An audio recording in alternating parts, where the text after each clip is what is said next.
The Indian leadership style is characterized by a particular way in which he thinks, feels, and acts. Mind you, this is not unique.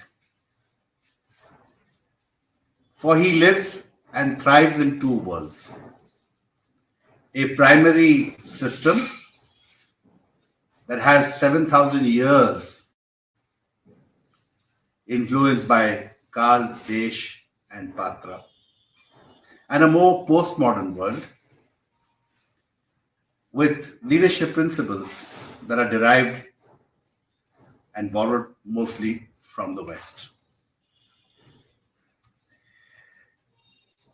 To make this clear, let me use the analogy of the NCPA theatre in Mumbai, where the Shakespearean play is being enacted. The actors are Indian, the audience are Indian, the stage is Indian, but yet Hamlet is speaking to be or not to be. And this is really the reality of the Indian context. There is a foreground and there is a background.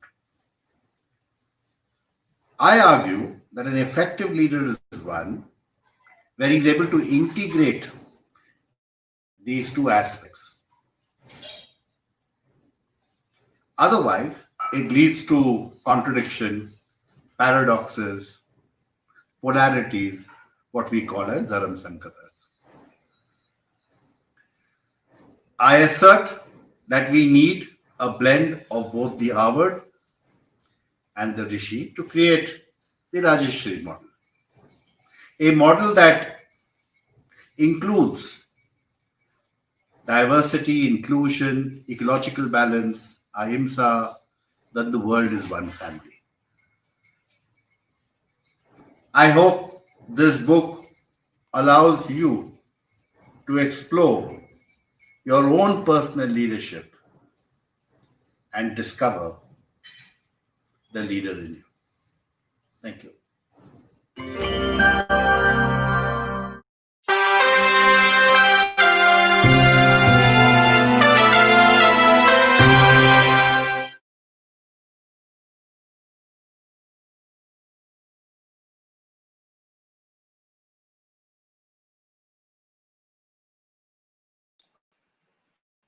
Welcome back to Studio 2. We have now reached our last session for the day here in Studio 2. We welcome our esteemed panel for stories from the homeland. Nim Gholkar is an author, international speaker, and life coach based in Sydney, Australia. Hers is a quintessential migrant achievement story. Through her businesses, NIMS Media and NIMS Academy Australia, NIM continues to inspire global audiences and helps young and old alike to become a little wiser and a little happier in their personal and professional lives. Nim is the author of 4 popular books, including Diary of an Immigrant Bride, among others. Our next speaker is Jayant Swami. Born and bred in idyllic Bangalore, Jayant lives in a scenic Seattle. His debut novel, Colors in the Spectrum, garnered rare reviews when published in 2013. He has authored 2 non-fiction publications, anthology series about a gifted humanitarian. He dabbles in improv and moderates for local film festivals and nonprofits. Amitav D. Sarate is a writer and a poet, the co-author of a management book, a technology and finance blog. Amitav has contributed numerous articles to newspapers. His short story, Arranged Marriage, was a finalist in a humorous short story competition held by Penguin India. He is the founder of a technology startup company. We also have with us Abdul Qadir.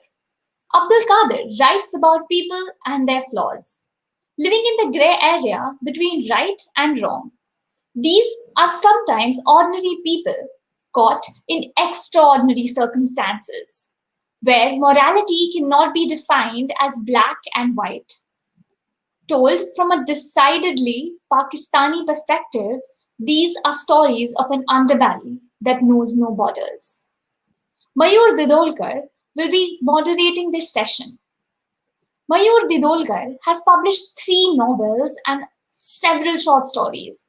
Nagin, his story collection about shapeshifters, was published to great general acclaim. At present, he is awaiting publication of his next two novels while working on several screenwriting projects. Mayur has tried his hands at diverse hobbies like running marathons and doing stand up comedy. We welcome all our esteemed guests today. We now request Mr. Mayur Didolkar to take over the session. Thank you.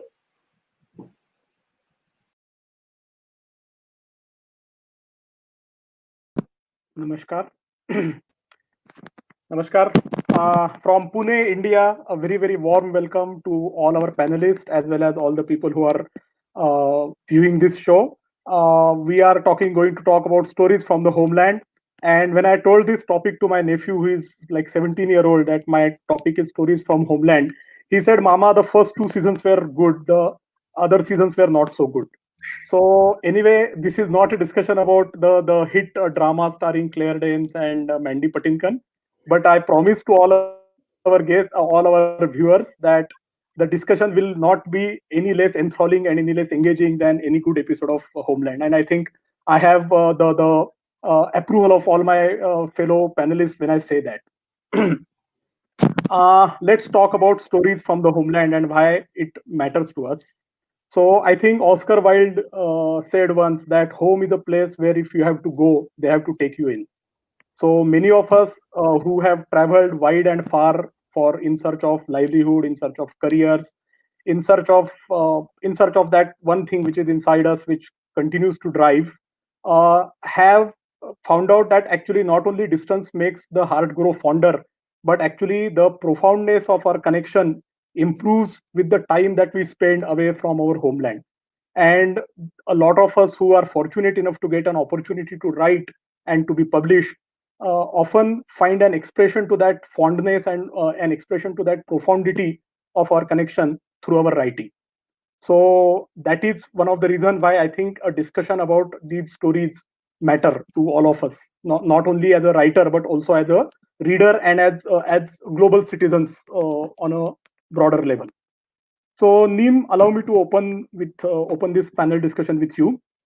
As our kind introducer told us that yours is an essential immigrant success story. So you relocated yourself far away from home in Australia, and you built a family and a career in those places.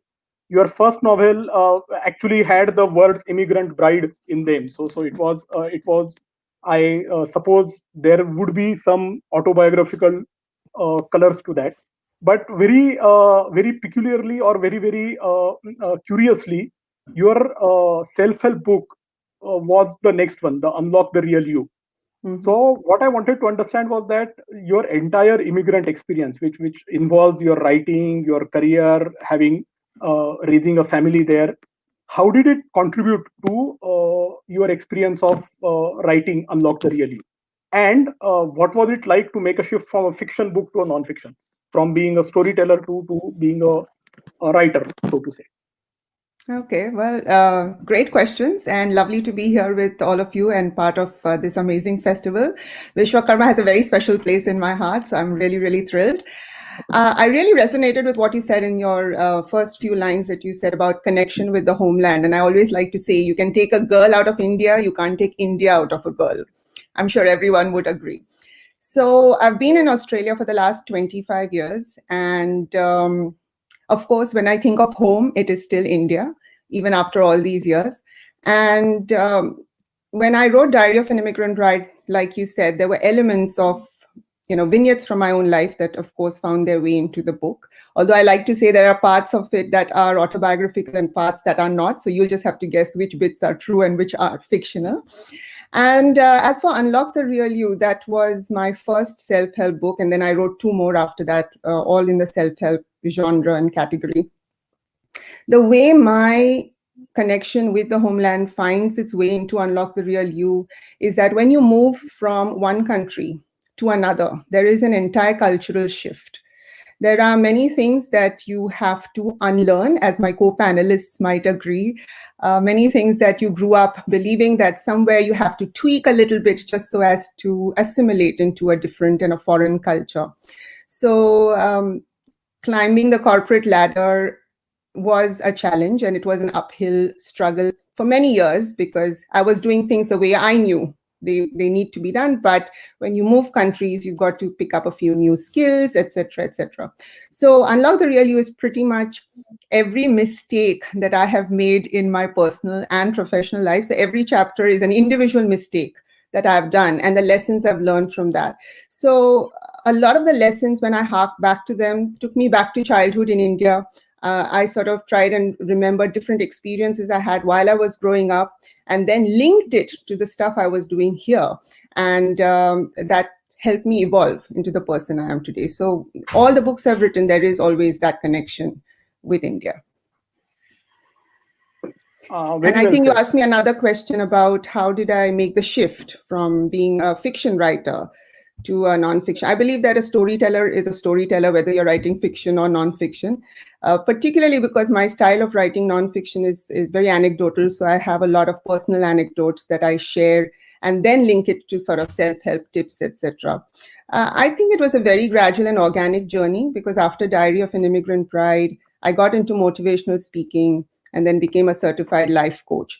So a lot of the work I do today as a motivational speaker and life coach is pretty much what I sum up in all the 3 self-help books that I wrote. So it was a very organic journey. Okay, from Australia to let's move to our neighbors. My next question is for Abdul.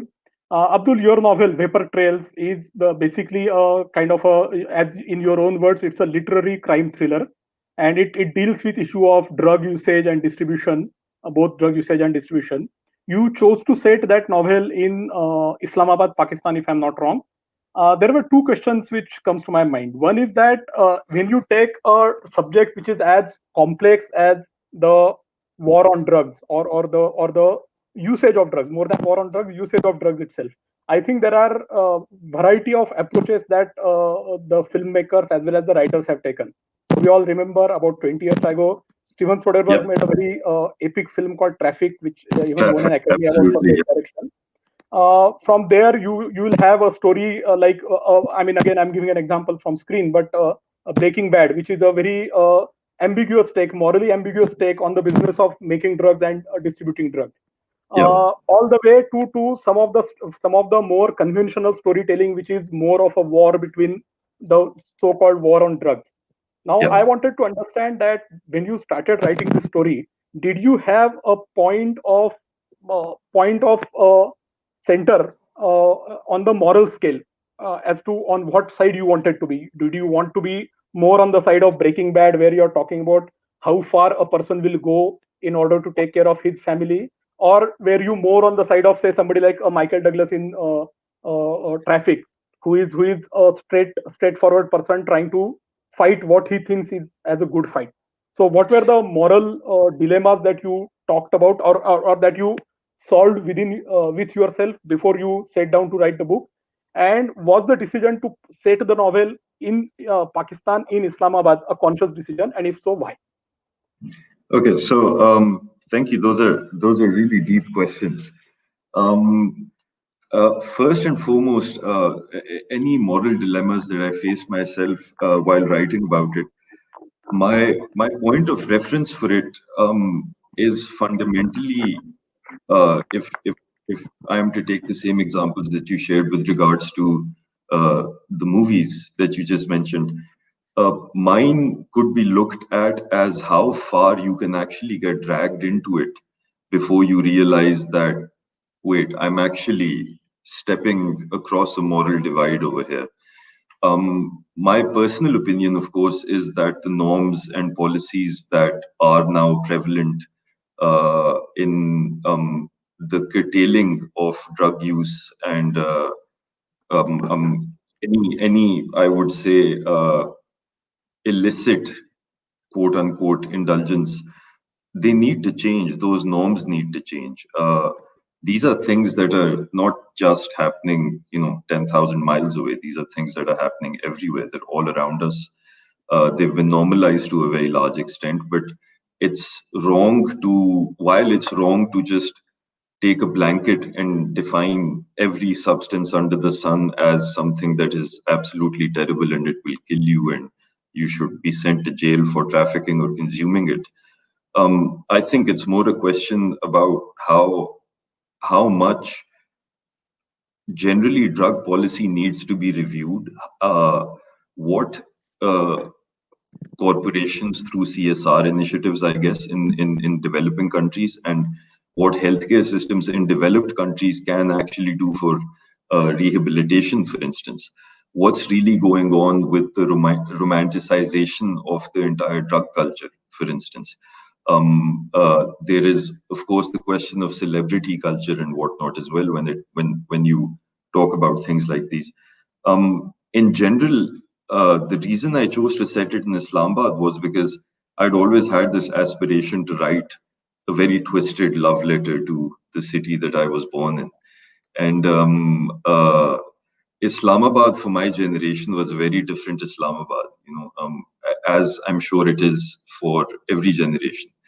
And an opportunity to write about something that's on some levels even culturally integrated into the culture of the country, into I guess the norms of the country to an extent. The fact that certain policies and perspectives with regards to all of those things need to be broadened, I think, on a completely personal level. My other point, obviously, is also that, when you look at everything like that, that argument aside, crime itself is probably the only thing that's future proof. And essentially, the book looks at two guys who are just dabbling in regular straight hashish, which does not kill anybody. So, as far as they're concerned, they're not really breaking any moral codes. They're breaking the law, but they're all right with that.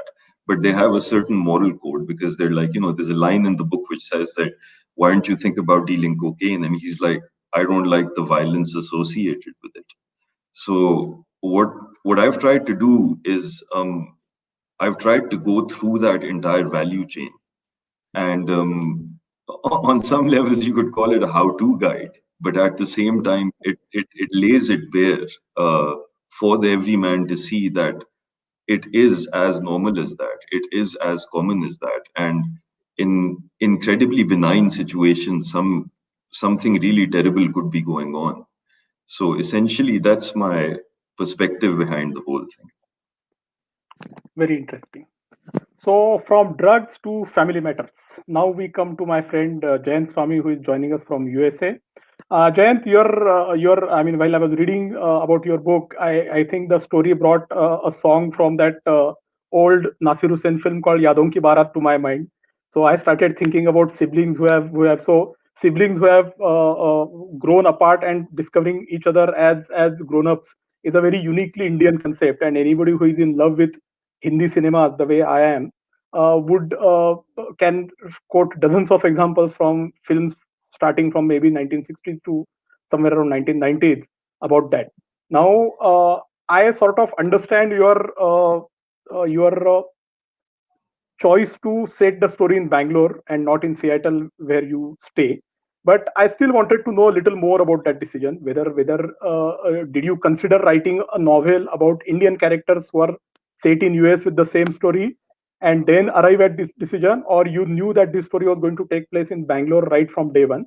And if you knew that, then what were the points or what were the indicators that told you that no, this story has to happen in India, it cannot happen in US? Thank you, Mayur. So I would just like to. So this is the book we are talking about. It's Family Secrets. It was released last month in October. It's been released by the Vishwakarma Publications, and I'm represented by the book bakers, Suhail Mathur.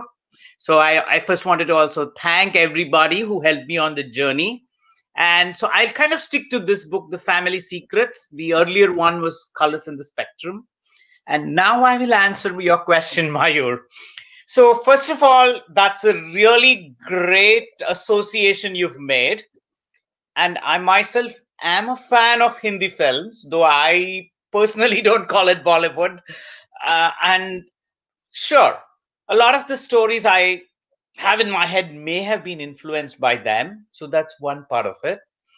But when it comes to family secrets, the way family secrets originated is a little different. So there was this family folklore, believe it or not, where I did hear that several generations ago there was a patriarch in the family who had had a extramarital affair, and that became the genesis of my story.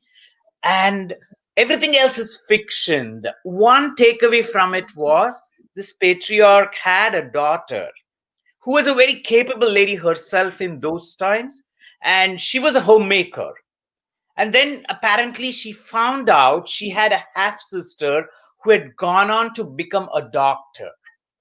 And so what I decided to do is fictionalize it. I made both my main characters men. And then the bigger dilemma is what happens when the one of the sons, let's just call him the legitimate by societal norms, he suddenly discovers he has a half brother, and what happens to his mind, what are his motivations. So that's kind of how the story began. Now, having said that, this place was, it just followed my plot. So there was no conscious decision to this works in India or abroad. The nature of the story definitely coupled, there were a couple of drivers.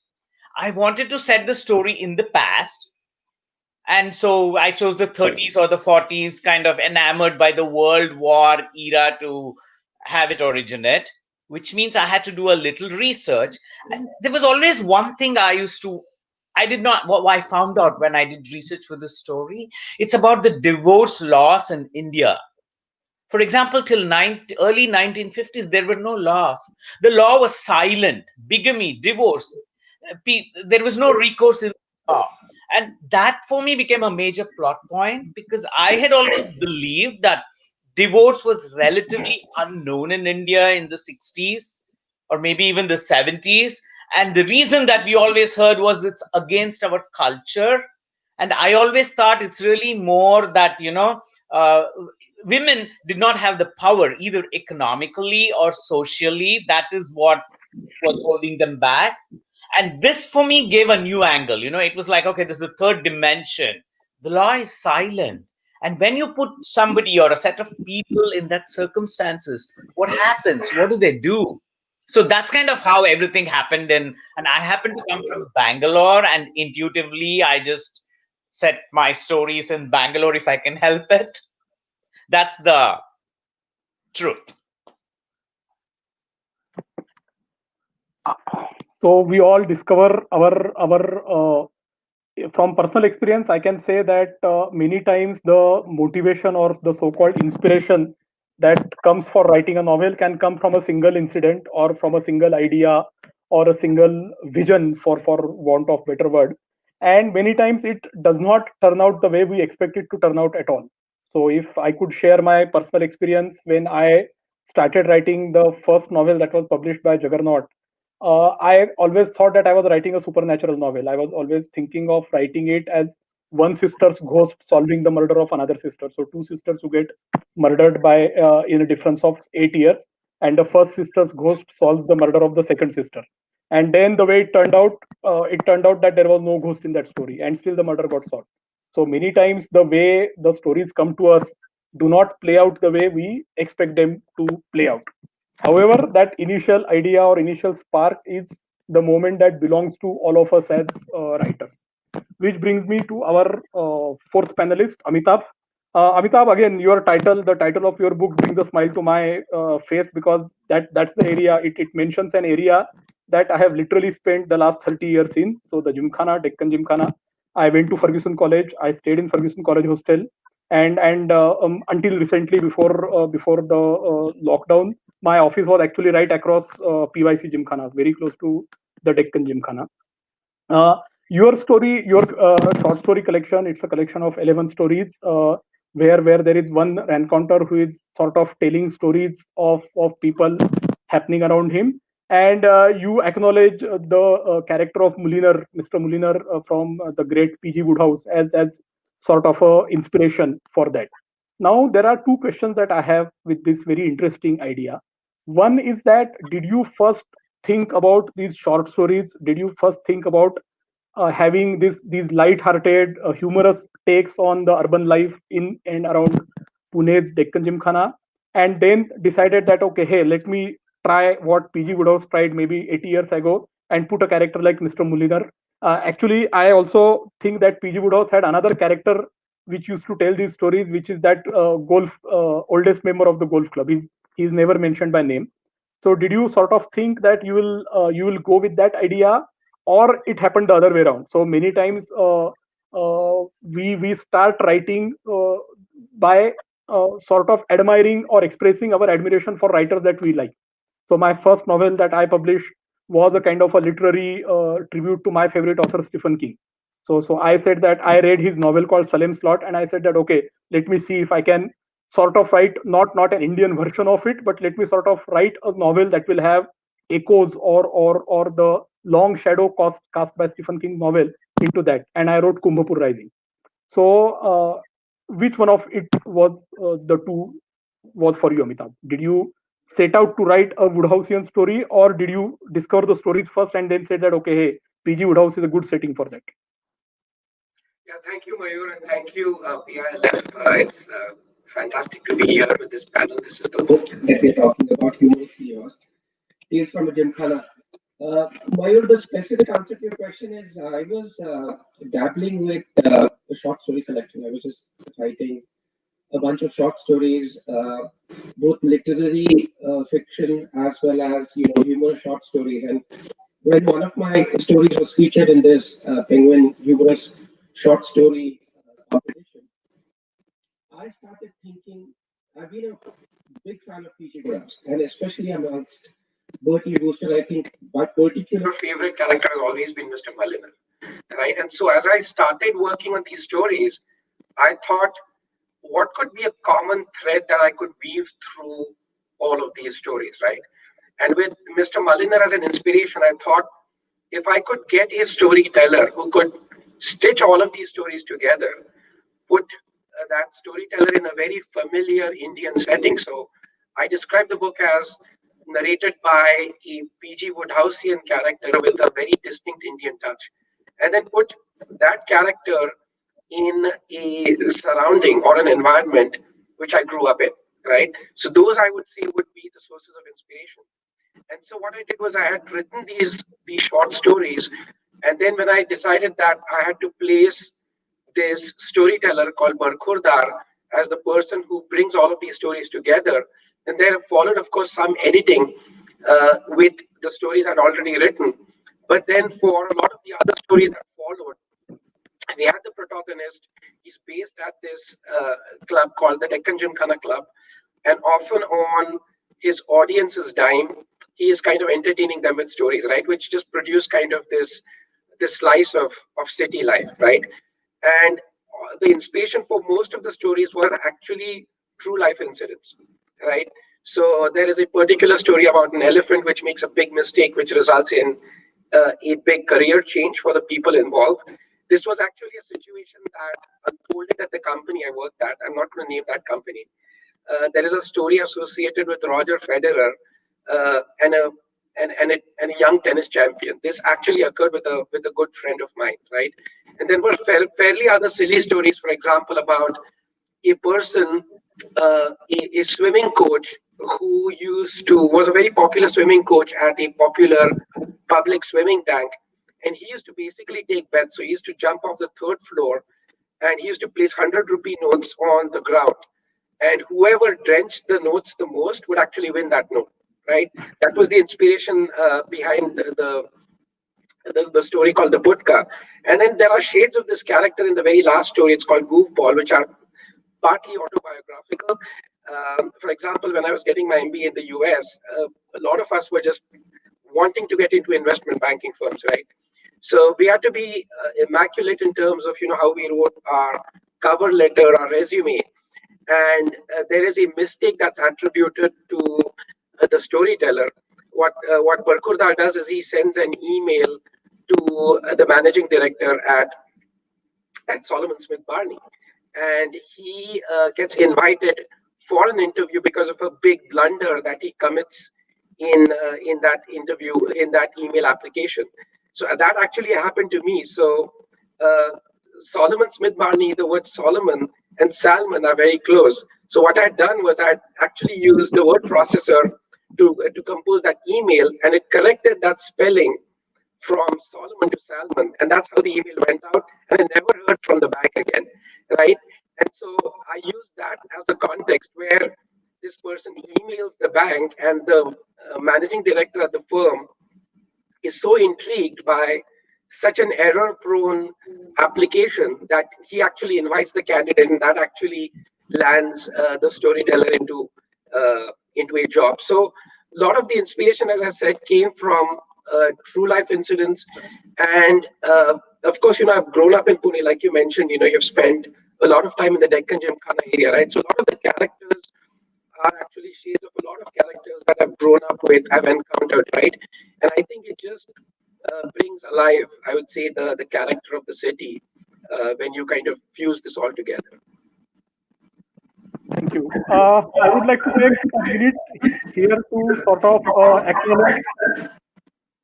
I would like to take a minute here to acknowledge among those who are watching this show are my friend and my writing mentor, Mr. Baman Irani, the noted actor, and I have just been told that he has also said that he is really enjoying the session. So I am very happy with that validation.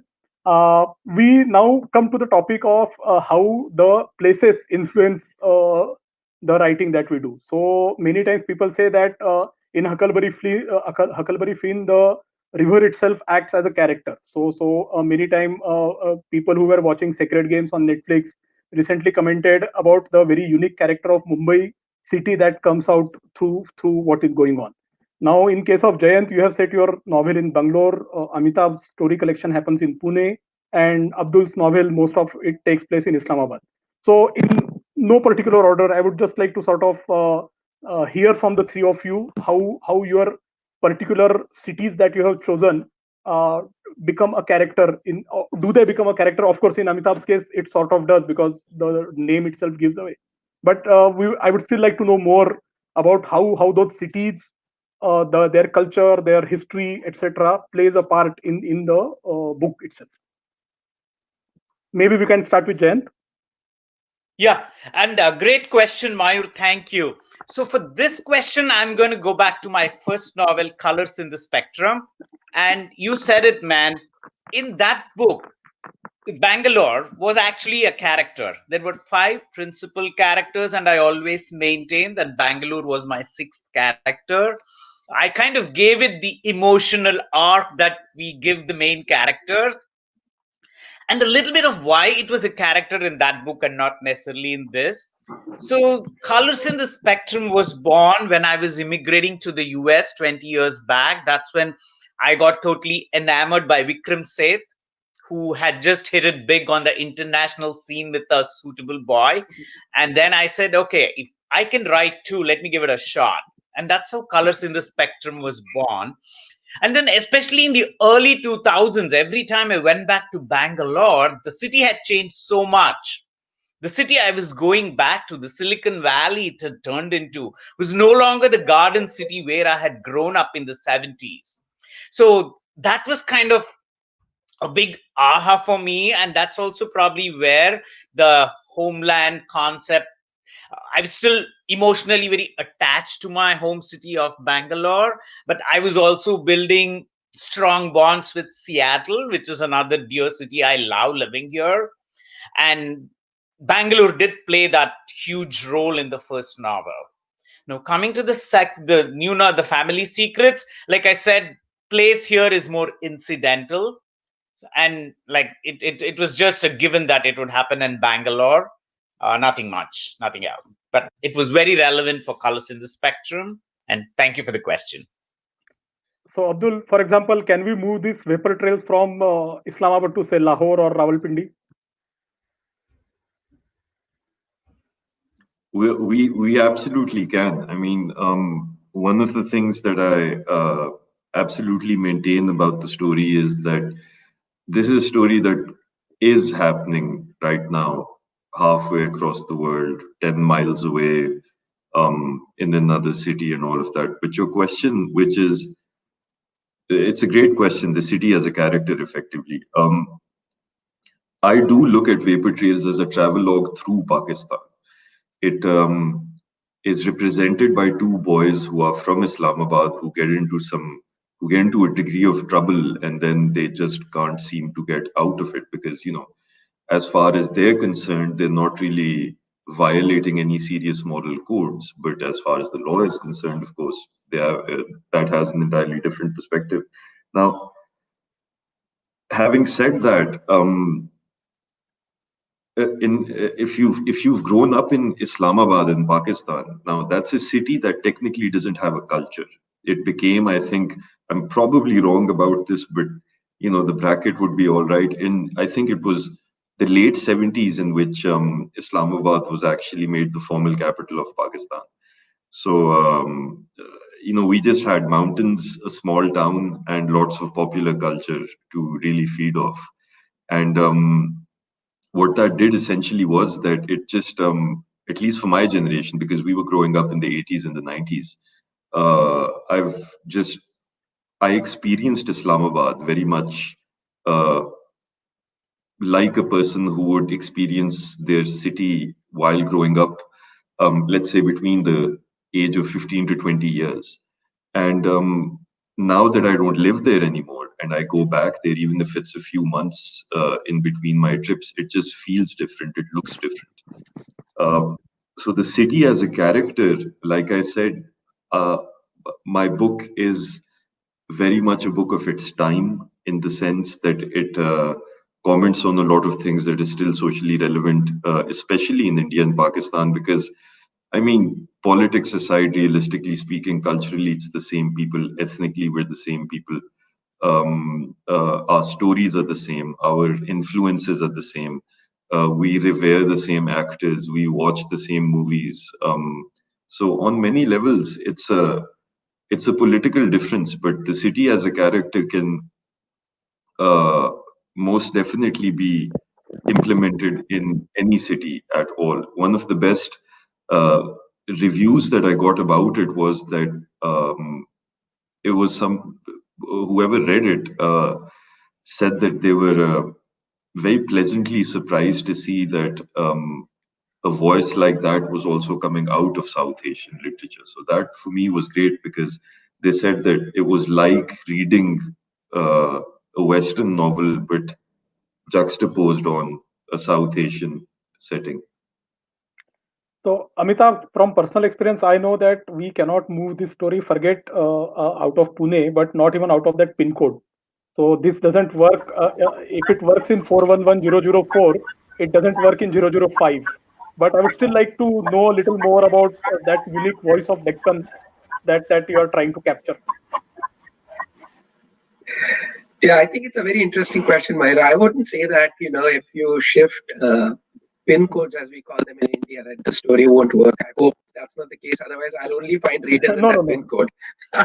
So I would say that, yes, I think it's a wonderful question. I think, and Abdul made a fantastic comment, right, around the juxtaposition.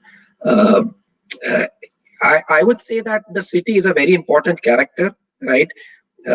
Because I would say that the shades of character, I mean, in some ways, I think every city has kind of a unique characters that it creates, right? Because of the culture and the subculture within that city, right?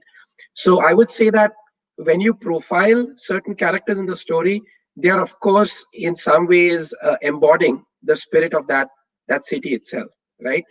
So I would say that Jen made an interesting comment about, when he goes back and he looks at this garden city and he finds that Bangalore is a very different place, right? In some ways, the the collection of short stories is kind of an homage to a time which was much simpler, right? It's probably reflections on a city that I grew up in and which is not that city anymore. And with those kinds of characters who uh, embodied a spirit of Pune, which was very laid back, very easy to go. Right now, of course, you go back to that city and it's like any large modern city, right? Uh, there is a lot of IT culture. A lot of people seem to be in a rush, right? And so when you step back and you kind of talk about stories of a time that was probably 15, 20 years ago, right? In some ways, you're kind of recreating that time in the history of that city. And as a result, the city itself becomes a very important character in that story or that collection of stories. Great. Neem, I have the next question for you. We have talked about the immigrant experience and how it has affected our writing in a different ways. But I think in your case, you are the only panelist who is at the intersection of being an immigrant and being a woman who is a woman entrepreneur. So I wanted to understand how that affected, or are there sections of your self-help non-fiction book which are specifically oriented towards women, or is it more of a general book of people who are trying to deal with their day to day? So there are some problems which are common to all of us, but there are some problems which growing up or raising a family and building a career far away from your home, you as a woman must have encountered. So I just wanted to understand how that has colored your writing, if any, both fiction as well as non-fiction. Well, I did start off my motivational speaking journey as someone who spoke a lot on women empowerment, but the trajectory has moved in such a way that all three self-help books Yes, that I've absolutely. written. Sorry, am I clear? Can you hear me? There's a bit of an echo. So all three self-help books that I've written are aiming at personal and professional development, and many of those topics I think are universal and are not gender specific. So I wouldn't say that I write specifically on issues that are aimed at women. It's more of general stuff that helps people get ahead in their careers. A lot of the time I find that when we move to a different country, sometimes we hold ourselves back and we stand in our own way of our career development.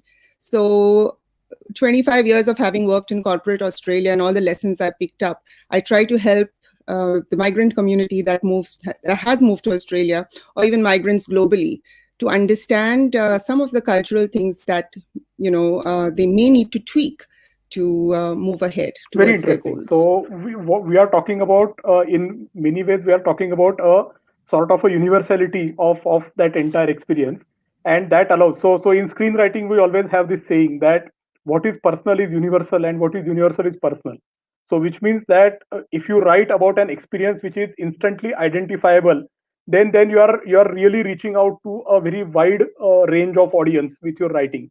So most of the great pieces of writing, whether they are written for screen or whether they are written as novels or short stories or even as non-fiction books, are many times appeal to us because we can identify with either the characters or the motivations of the characters or the settings that takes place. And that is one of the reasons why many non-fiction books, the good non-fiction books, actually read very interesting, because we are immediately immersed into the world of those particular stories or those particular settings. So from that perspective, I think it was very interesting that Neem, you are talking about the universality of your experiences both as an immigrant and both as an entrepreneur. Now from here, let us move to another topic about the process of writing itself. So when we are talking about writing, so generally speaking, there are two broad camps in fiction writing. There are people who are called as pantsters, though I'm not really fond of that word. So which people who just write the story, and then there are people who are plotters. So 2 years ago, I was at Jaipur Literature Festival, and in the same day I met two people at the complete opposite spectrum of the writing universe. So in the morning I attended a session by Richard Flanagan, who had written the Booker winning novel called The Narrow Road to the Deep North. And there somebody asked this question to him, that and instantly he's an Australian writer, and somebody asked him this question, that do you write down a plot outline, or do you summarize? And he said that, mate, we are Australians, we are basically lazy people, so I just sit at the laptop and make up shit as I go along. And as long as that shit wins you Booker awards, why not? And then in the afternoon, I had an opportunity of listening to Mr. Ashwin Sanghi, the best-selling author from India, and his process of collaborating with the American bestseller author James Patterson over writing. And he says that if we are writing a 70,000 word novel, we will write a 10,000 word outline. And to me, that seems like an extreme amount of detailing. So you are basically, you only have to insert dialogues, and then your story is ready. Speaking for myself, I am more on the side of Mr. Flanagan than Mr. Sanghi. So I start writing based upon an idea, and I just make stuff up. In fact, there is a standing joke among my editors that whenever Mayur sends an outline in order to get a contract, you have to understand that the contract outline and the book are two different things. So I am more on that side. However, you can in the last 2 years, I have been doing a fair bit of screenwriting, and I have realized that you cannot do that while you are writing for screen. So in screen, you really have to plan the way your story is going with the help of index cards and whatnot. So I wanted to understand in no particular order your process of all four of you, how you go about it. Do you plot down? Do you write details, a detailed outline, character outlines? In your case, Neem, when you wrote the book, did you have a chapter outline in your mind? What was it? Please take it from me. You're not on mute. Yeah, maybe. Okay, all is fine. So with my first book, which was fiction, I had a general idea where the story was going to lead and where the characters were going to end up. So I just did a brief chapter outline and then fleshed it out, the entire novel.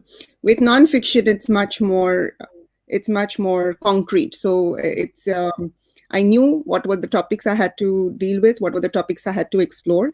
So based on whether it was from a career perspective, relationships, or personal development, I sort of knew what are the topics. So that was, I'm not a pantser, let's just say that. I'm more of a plotter. How about you, Abdul? Yeah.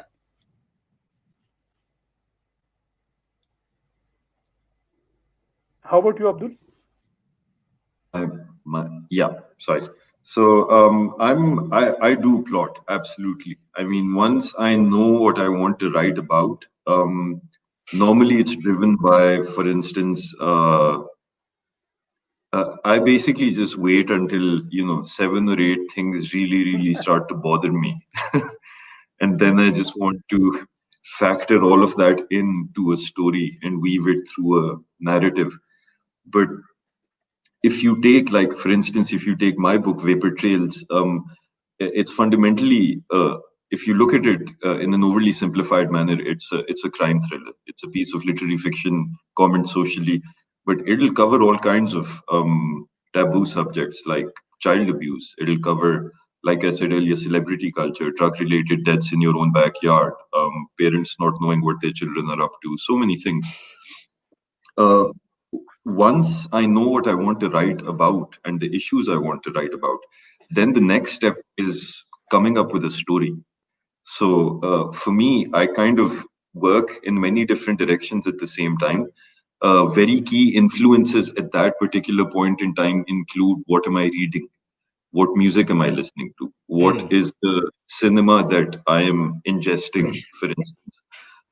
My writing will be heavily, sorry, that's the wrong use of words, but my voice will be very different if I am, for instance, listening to rock and roll all day, and if I'm doing something else, and it's just a different mindset.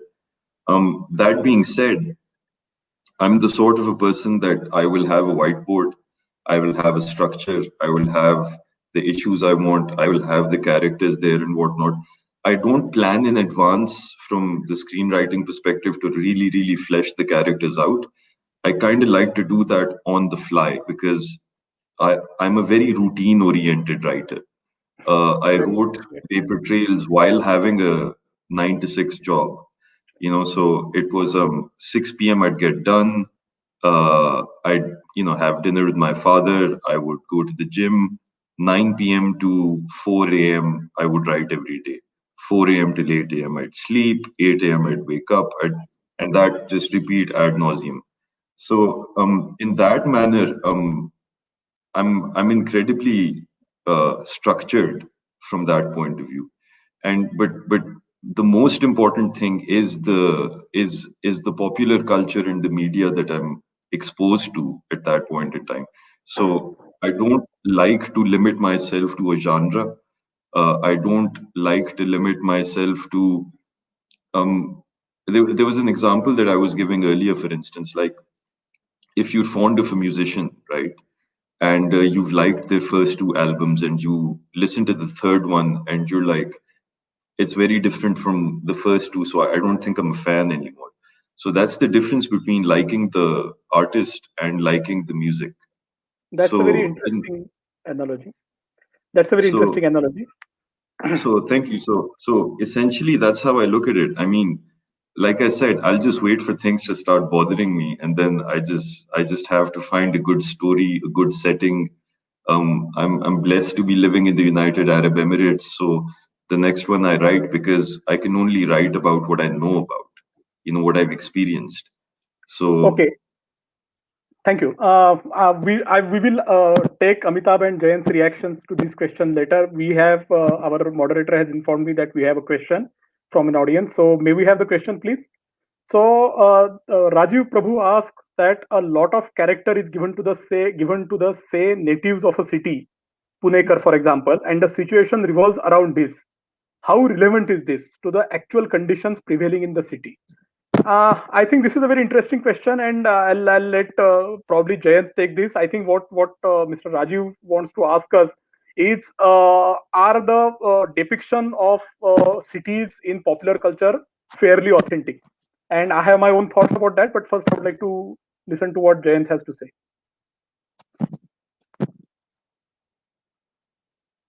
I think I need to be unmute. Yeah. Thank you, Mayur. I can only speak for myself. So, like I said, for me, at least in the first book, Bangalore was an integral part. It was a character. So, to that extent, yes, it was very authentic. But at the same time, I would like to say that I do not believe in stereotyping and saying all Bangaloreans are XYZ. So in that sense, I'm writing it I'm just treating it as one character and throwing it out that way. But even though we write fiction, like you said, the greatest truth lies in fact. So whatever I do say about Bangalore is usually based in truth. I might have fictionalized certain places or certain aspects, but it's all based in truth. How about you, Neem? Do you find the depiction of the cities that you have lived in fairly authentic? Not about your own books, but generally the books that you read. Do you find them fairly authentic? Pretty much of a gray area. Many of them are, and but then it also could boil down to how well do I know the cities that have been depicted in those stories. But yeah, for the large part, I think they are done fairly authentic. Amitabh, any complaints about depiction of Pune? No complaints. I think, I mean, if the depiction of the characters is as authentic, right? I mean, if it comes from actual characters that, let's say, for example, you've encountered, right? And every city will just present a different shade of characters, right? So I do agree that it's we shouldn't kind of paint them with one broad brush stroke, right? So that they become stereotypical. But I think if you really focus on the characters and bring out their uniqueness, then I think that is what really brings a lot of flavor or zaika to the story and ultimately to that city, right? And of course, I think when you talk about specific locations in that city, right, those are very unique to that city, right? So that in combination with that, I think creates a more richer experience for the reader versus, I would say, stereotyping them, right? Because as an author, I mean, we don't want to be stereotyped either, right? So Okay, I think we are moving towards the end final part of the session. So some quick fire questions. Do you like to listen to music as you write? And if you do, which was the last song that you heard while writing? Very quickly, name. I write most of my books in coffee shops, so it's people talking, chattering, and me eavesdropping on their conversations. That's pretty much it. Then Yes, all the time. I like to listen to Kishore Kumar songs from the 70s. Amitabh. I will typically try and start my writing by listening to Om, but then I then phase it out because it distracts me. How about you, Abdul? Man, I love the fact that you asked that question. My book is littered with little tiny, if you know, you know. It's got little tiny references to the music that I've actually been listening to while writing the chapter. So, what are some of the names that you listen to? The Well, musicians I was or the listening to songs? I was listening to a lot of I was listening to a lot of a band called Monster Magnet, a lot of a band called Massive Attack. So all of this music is represented. There's an entire chapter in my book written around a Brian Jonestown Massacre song, and so it's yeah. I'm glad you asked that. I have a funny anecdote to not funny, but maybe I hope at least mildly amusing anecdote related to that. So, my previous publisher, Juggernaut, not previous publisher, my first publisher, Juggernaut, they have this author called Amitabh Bagchi, who is a multiple award-winning writer, and he's a professor in Delhi IIT. And in one of his articles, when his novel came out in 2018, he had talked about the music that he listens to, and he had given such beautiful classical. I mean, it was a mix of some of that was Sufi music, some of that was Shero Shairi, some of that was classical music sung by some of the maestros. I really do not recall the names right now. And somebody asked this question to me, then what do you listen? In my case, I have this sort of a guilty secret that I mostly listen to late 80s and early 90s Hindi film songs. So a lot of those songs and the writer, I mean, I think I'm pretty sure even the actors must have forgotten that they acted in those films, but then I do listen to those songs. And so I think I will never answer this question that all of you were brave enough to answer, because people would. I don't think it will present me in a very good picture, good light, so to say. I think this is time for our the next. We have our moderator has informed me that we have a couple of more minutes, so let me just continue asking this personal question. Favorite author, fiction, quickly. We'll start with Abdul. Stephen King, hands down. Amitabh. P.G. Woodhouse. Not surprised. Jen. I'll just go with Vikram said, though I do have a long list. Neem. Penny Vincenzi. Sorry? Penny Vincenzi. She writes really long, epic novels. I love them. I'm with Abdul because my favorite author is Stephen King too. Yeah, so we have Pranaya back with us. Over to you, Pranaya. Thank you so much for these stories and this conversation that I believe must have brought back so many memories to our viewers and listeners. This concludes our final session of day 2 at Studio 2. It has been a great day with so many amazing and enlightening sessions. The 8th edition of Pune International Literary Festival 2020 is brought to you by Vishwakarma Publications. We would like to extend our thanks to our international partners, Alliance Francaise, Salzburg Global Seminar, Embassy of Portugal, Goethe Institute Max Muller Bhavan, Institute Francais India, Literature Across Frontiers, Literary Europe Live, Creative Europe Program of the European Union, and of course, our participating publishers, Bloomsbury, Readomania, HarperCollins, Westland, Speaking Tiger, and Sage Publications. We hope all of you enjoyed it today. We are hoping to see each one of you tomorrow for another day full of interesting and exciting sessions that we have lined up just for you. Until then, goodbye. You can continue attending sessions in Studio 1. Thank you.